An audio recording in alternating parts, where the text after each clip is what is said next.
Corona corona ने स्थिति बहुत ख़राब कर दी है। चारों तरफ संक्रमण फैला हुआ है। अस्पतालों में भीड़ बढ़ गई है। चिकित्सक पर्याप्त नहीं है। बेड नहीं मिल रहे हैं। ऑक्सीजन सिलेंडर ख़त्म हो गए। दवाएं उपलब्ध नहीं हैं। शिक्षण संस्थान बंद हैं। बच्चों का भविष्य अधर-जूल में है। एक लॉकडाउन से भी उभरे भी नहीं थे कि दूसरा लॉकडाउन लग गया। बहुत तनाव है। क्या करें? जीवन भी सुरक्षित नहीं है, जीविका भी सुरक्षित नहीं है।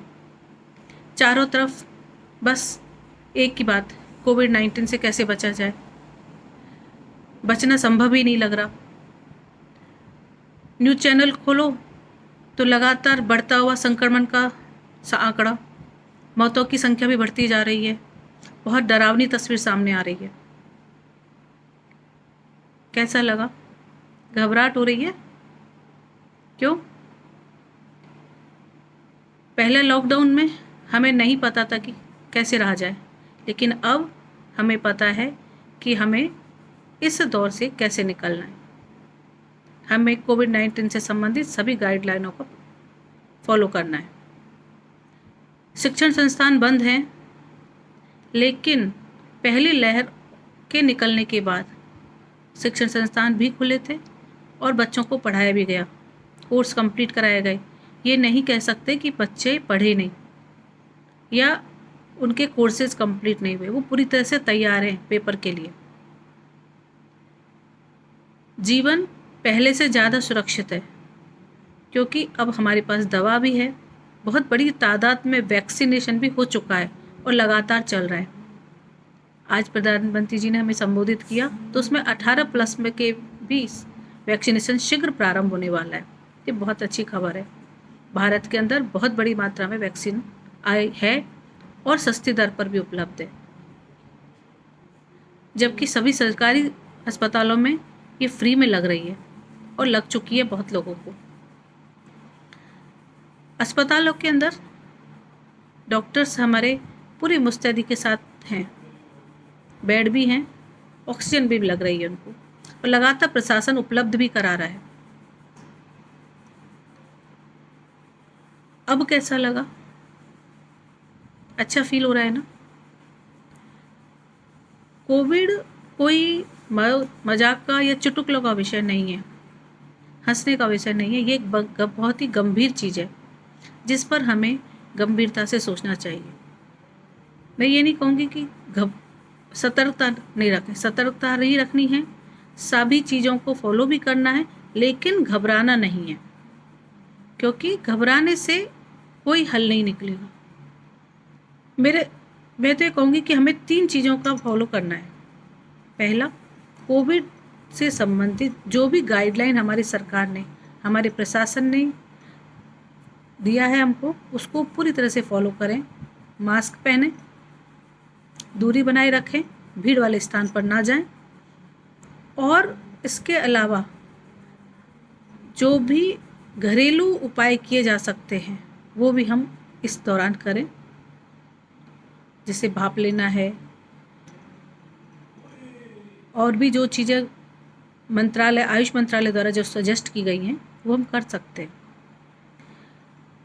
दूसरी चीज़, हम योग और प्राणायाम को अपना सकते हैं।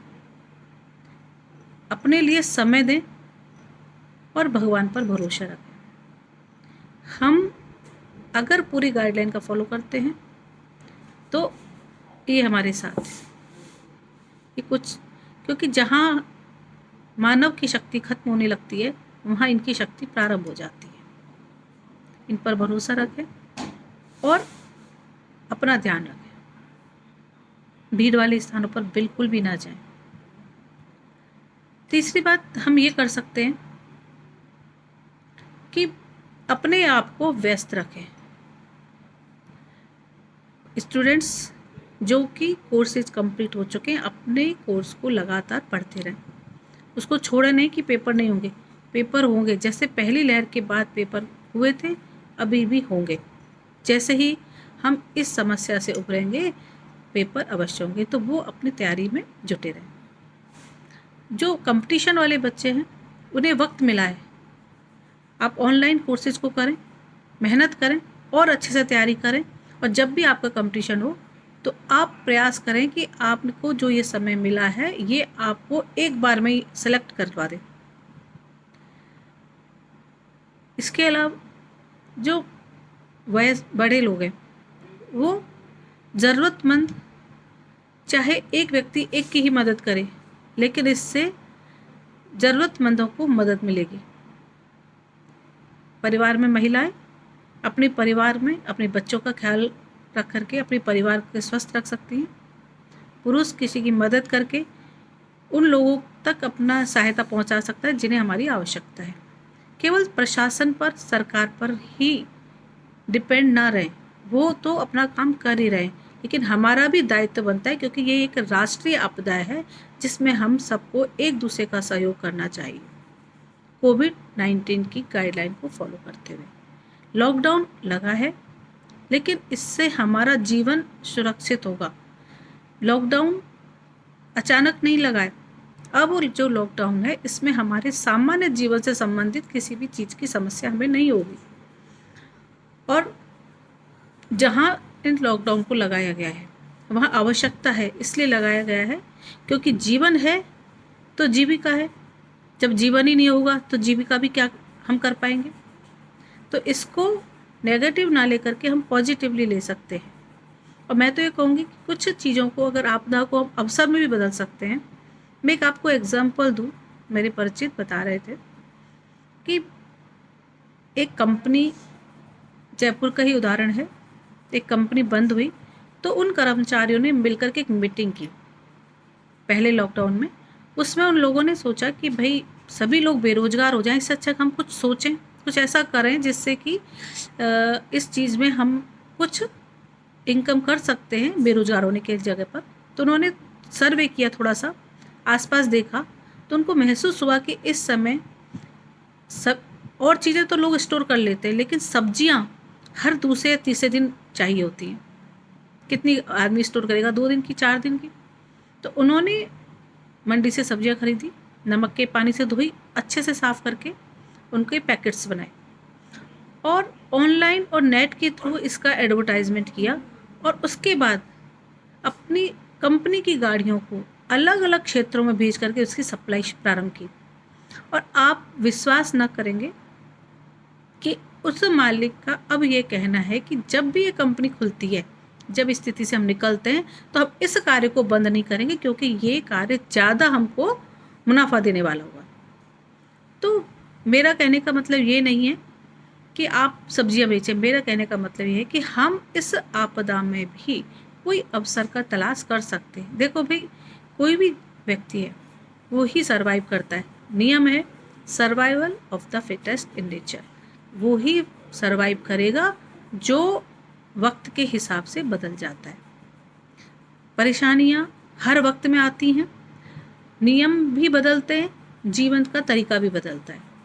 तो हमें इस परेशानी से निकलने के लिए बहुत सारी चीज़ों में, बहुत अपने जीवन शैली में बदलाव करना पड़ेगा। मास्क को अपने जीवन का अनिवार्य हिस्सा में बनाना होगा। भीड़ वाले क्षेत्रों से हमें बचना होगा। और देखो, जो बड़ी बड़ी पार्टियां, शादी पार्टियां और पार्टियां होती थी, हम एक तरह से ये भी सोच सकते हैं कि उसके अंदर कितने अधिक धन का अपव्यय होता था, कितना अधिक खाना व्यस्त बिगड़ता था और बहुत बड़ा पैसा, काफ़ी पैसा इसके अंदर इन्वेस्ट हो जाता था। तो आज वो चीज़ें कहीं ना कहीं, अगर आप सोचेंगे, मध्यम वर्गीय परिवार से अगर आप होंगे तो आप इस बात को महसूस करेंगे कि ये कहीं ना कहीं गलत तो था ही। काफ़ी पैसा केवल और केवल दिखावे में बिगाड़ दिया जाता था। तो वो ये एक अवसर है हमें जानने के लिए कि आज हम वही काम कम में भी कर सकते हैं। बेवजह उस चीज़ को हम बढ़ाते चले जा रहे थे, वो आज कम हो गई है। तो बहुत सारी चीज़ों पर सोचने का समय हमारा आ गया है। तो मैं ये कहूँगी कि हमें घबराने की, परेशान होने की आवश्यकता नहीं है। सतर्कता की ज़रूरत है। ईश्वर पर भरोसा रखें, सतर्क रहें और इस महामारी से निकलने के लिए अपने आप को मजबूत बनाए रखें। तो तभी हम जीत जाएंगे इस जंग को भी, और जल्दी ही इस चीज़ से हम निकल भी जाएंगे। आशा है आपको अच्छा लगा होगा। अगर अच्छा लगा है तो मेरे वीडियो को सब्सक्राइब करें, लाइक करें और कमेंट बॉक्स में अपने कमेंट देना ना भूलें। Thank you.